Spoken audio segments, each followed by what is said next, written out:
Have any of you ever had the opportunity to travel on a pilgrimage to the legendary Santiago de Compostela, the way of the Apostle St. James in Spain? I have not. My mother has visited that beautiful cathedral there in honor of the Apostle St. James. How can a pilgrimage and an experience like this change your life? Well, we're going to talk about it. This morning, I want to introduce you to someone that I recently met just this past fall at the Great Lakes Catholic Men's Conference in DeKalb, Illinois, just outside of Chicago. He's Deacon Willie Wilson, who's going to share his adventures on the 500-mile Camino de Santiago de Compostela in Spain, the way that he hiked, believe it or not, 2.5 times. That's 1,200 miles, folks. Listen to the trailer to his latest book, Lost and Found Along the Way. At age 62, I walked the Camino de Santiago that climbs 5,000 feet over the Pyrenees Mountains and then travels 500 miles to western Spain. Call me crazy, or I walked it 2.5 times, a total of 1,200 miles. I've written a book of my experiences called Lost and Found Along the Way. Hikers will love the vivid descriptions of the trail, its fascinating history and legends. Faith seekers will appreciate the spiritual insights. Those who love a great story will be moved by the dramatic faith walk testimonies. Believers will learn how to share their faith with those who have just lost theirs. And what if we've lost faith?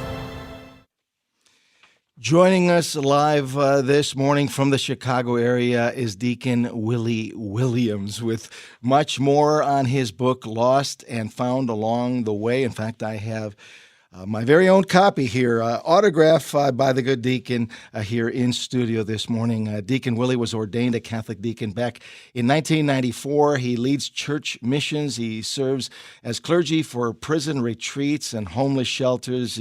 He's also a retired literature and history teacher and is a spiritual director and counselor. Good morning, Deacon Willie. Great to be with you for the first time here on Morning Air. Thanks so much for joining us. Oh, I should say Buen Camino, which is the universal greeting and goodbye for all pilgrims on the way. I'm so grateful to be here. Buen Camino to you. Muchísimas gracias, as they would say in Spain. Deacon, before we talk about El Camino, can you give us a little bit of a historical perspective on St. James the Apostle and his connection to your story? Well, all of the Camino has is rooted in the Apostle James. So we know that Jesus called his apostles, and 3 of those that were invited into an inner circle were Peter and then James and John, sons of Zebedee. And particularly in this case, James, at the ascension, Jesus said, "Go and baptize to the ends of the world." And they each went to different corners. James went to the far western part of Spain. And some would claim that it was the end of the world. And it makes good sense because Jesus called James and John sons of thunder. And I would guess that there's nothing timid about those boys. And the end of the world, where he went near Finisterre, was where the fiercest pagans were. And they were into human sacrifice and fierce pagan worship. And so when Jesus said, "Go to the end of the world," it would make sense that a man of thunder would go to that place. Of course, his younger brother would go to take care of our mom. That was his commission. And it was there that he stayed, teaching and preaching until an event when he was called back. And there are many legends of how that happened, but he was called back into Jerusalem, and this is where my book picks up. We know that in Acts 12:2, he was called back into Jerusalem at the fury of the religious leaders, Jewish leaders, and Herod Agrippa, in an attempt to please them, had James beheaded. And that is where he was the first apostle martyred.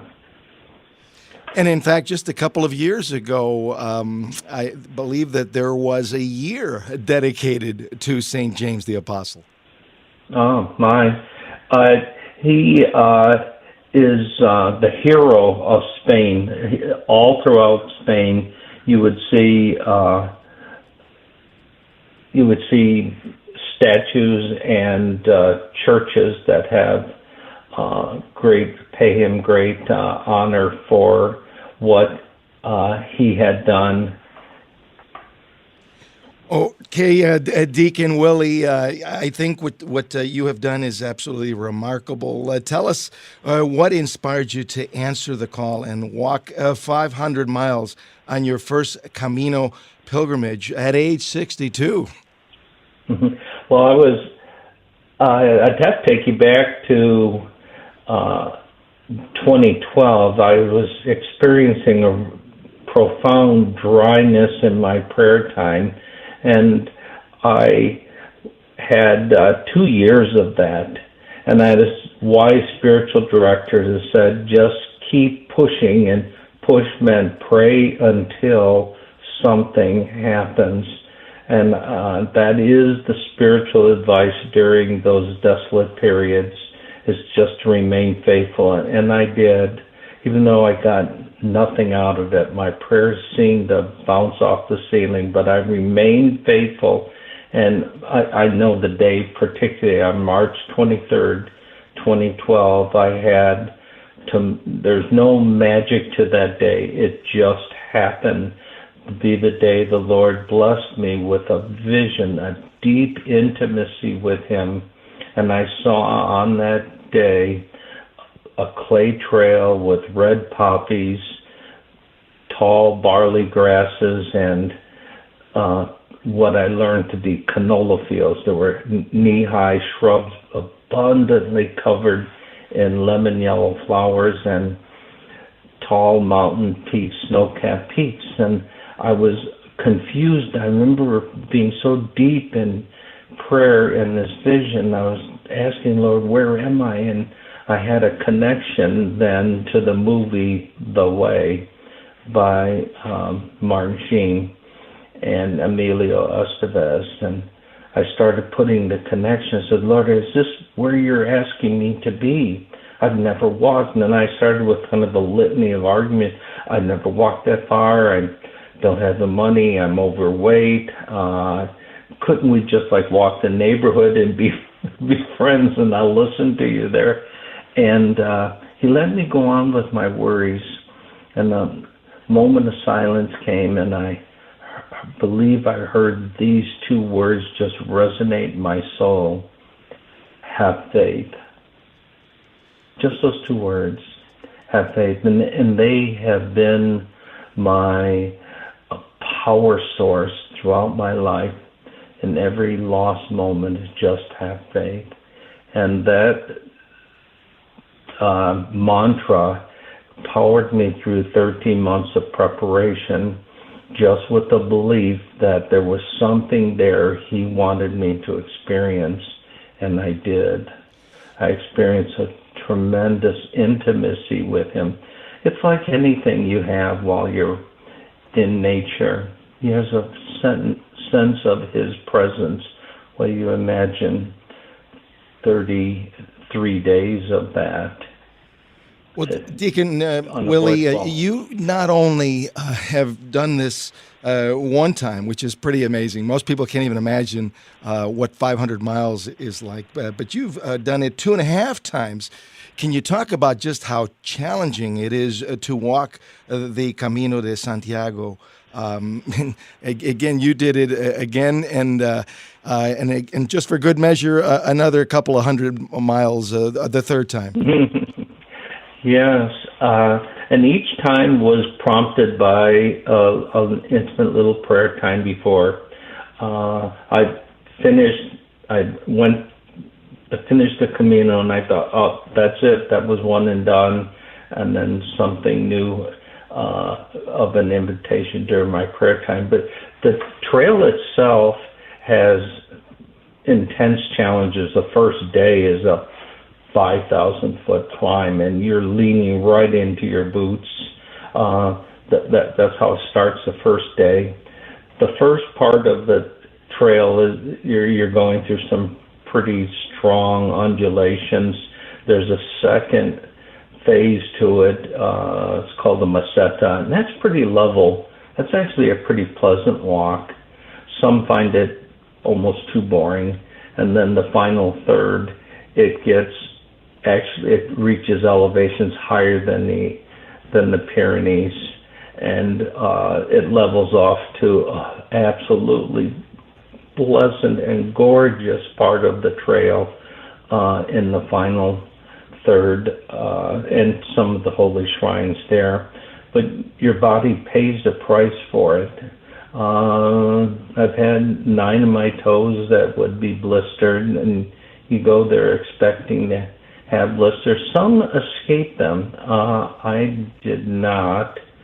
But part of the suffering is part of the grace too, that I can offer my suffering up to Him while I walk as well.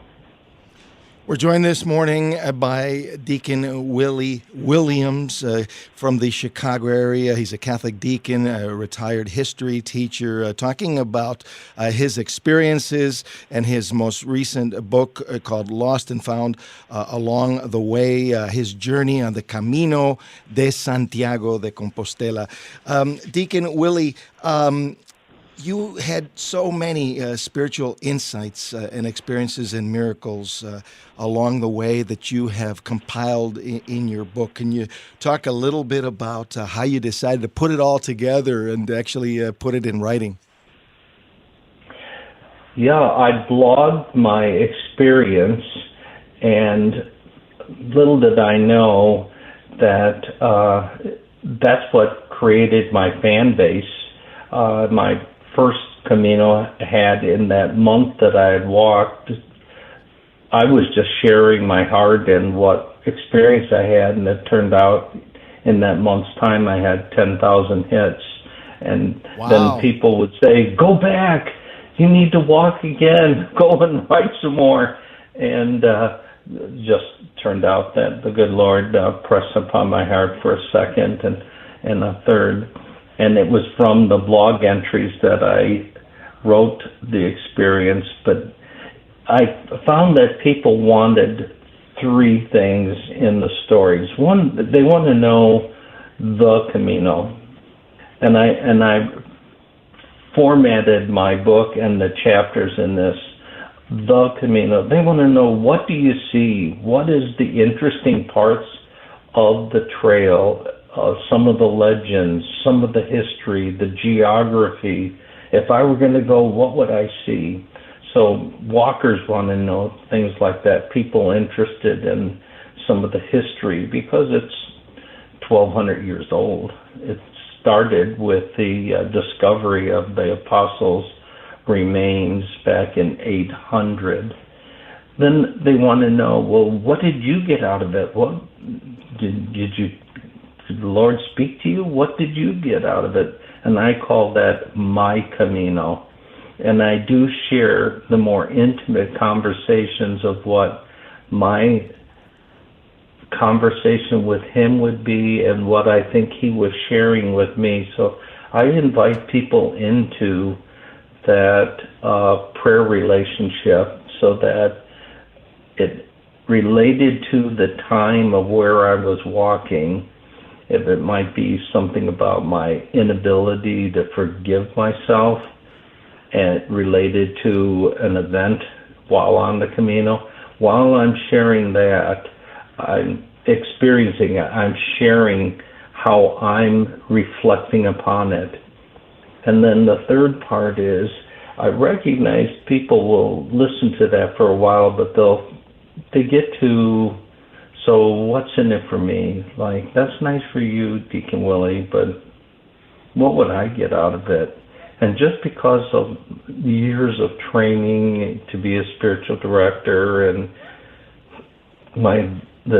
what I learned in my diaconal formation, I offer a section called Our Camino.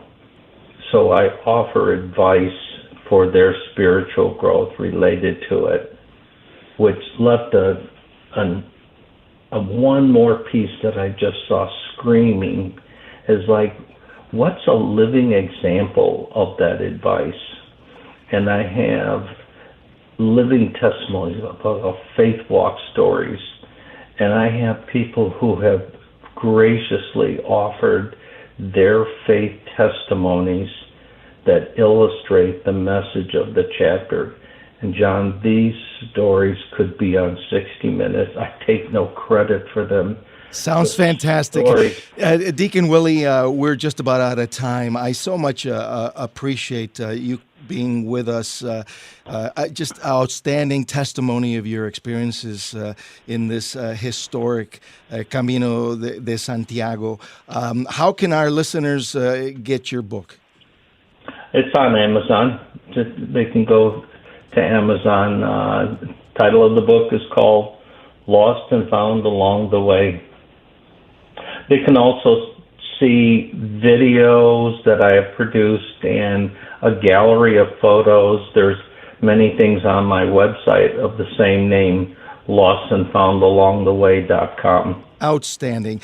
Deacon Willie, thank you so much for being with us. It's been great. I've started on the book. I went to bed last night beginning to read it in preparation to chat with you this morning, and I'm looking forward to working my way through it.